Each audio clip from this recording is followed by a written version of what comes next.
மாண்புமிகு வேளாண்மை உழவர் நலத்துறை அமைச்சர் அவர்கள். மாண்புமிகு பேரவைத் தலைவர் அவர்களே, மாண்புமிகு எதிர்க்கட்சி தலைவர் அவர்கள் காப்பீட்டு திட்டத்திற்கான பிரீமிய தொகை குறித்து கூறியுள்ளார். பயிர் காப்பீட்டு திட்டத்தில் சாகுபடி செய்யப்படும் அனைத்து பயிர் பரப்பையும் பயிர் காப்பீட்டு திட்டத்தின் கீழ் கொண்டு வருவதில் இவ்வரசு முனைப்போடு செயல்பட்டதால் நடப்பு குறுவை பருவத்தில் 3.98 லட்சம் ஏக்கர் நெற்பயிர் 1.34 லட்சம் விவசாயிகளால் காப்பீடு செய்யப்பட்டுள்ளது. கடந்த ஆண்டில் 2.77 லட்சம் ஏக்கர் பரப்பளவு மட்டுமே 1.5 லட்சம் விவசாயிகளால் காப்பீடு செய்யப்பட்டது. எனவே பயிர் காப்பீடு கடந்த ஆண்டை விட நடப்பு ஆண்டில் 44% கூடுதலாக மேற்கொள்ளப்பட்டுள்ளது. பயிர் காப்பீட்டு திட்ட விதிமுறைகளின்படி சம்பா நெற்பயிருக்கு நிர்ணயிக்கப்பட்ட காப்பீட்டு தொகையில் சம் இன்சூர்ட் விவசாயிகள் 1.5% மட்டுமே காப்பீட்டு கட்டணமாக செலுத்த வேண்டும்.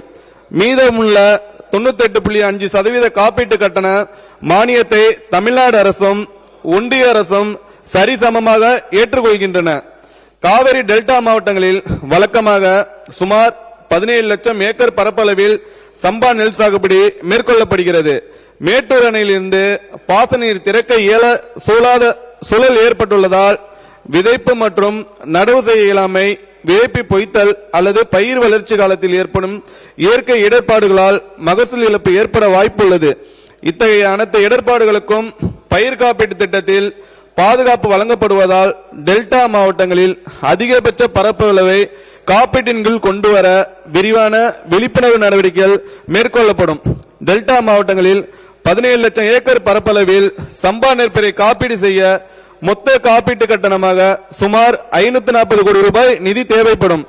2026-27 ஆண்டில் நிர்ணயம் செய்யப்பட்ட காப்பீட்டு தொகைக்கு விவசாயிகள் ஏக்கர் ஒன்றிற்கு அதிகபட்சமாக 1.5% மட்டுமே காப்பீட்டு கட்டணமாக செலுத்த வேண்டும்.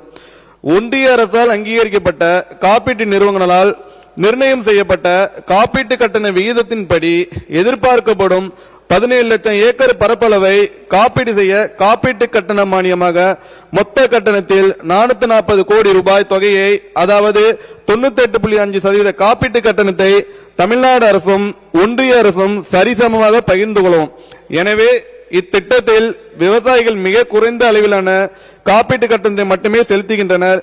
காப்பீட்டு கட்டண மானியத்திலும் இழப்பீடு தொகையிலும் பெரும்பான்மையான நிதி பொறுப்பை அரசே ஏற்றுக்கொள்வதால் இயற்கை இடர்பாடுகளால் விவசாயிகளின் வாழ்வாதாரம் பாதிக்கப்படாமல் பாதுகாத்திட தமிழ்நாடு அரசு தொடர்ந்து உறுதியான நடவடிக்கைகளை மேற்கொண்டு வருகிறது என்பதை இந்த நேரத்தில் தெரிவித்துக் கொள்கிறேன்.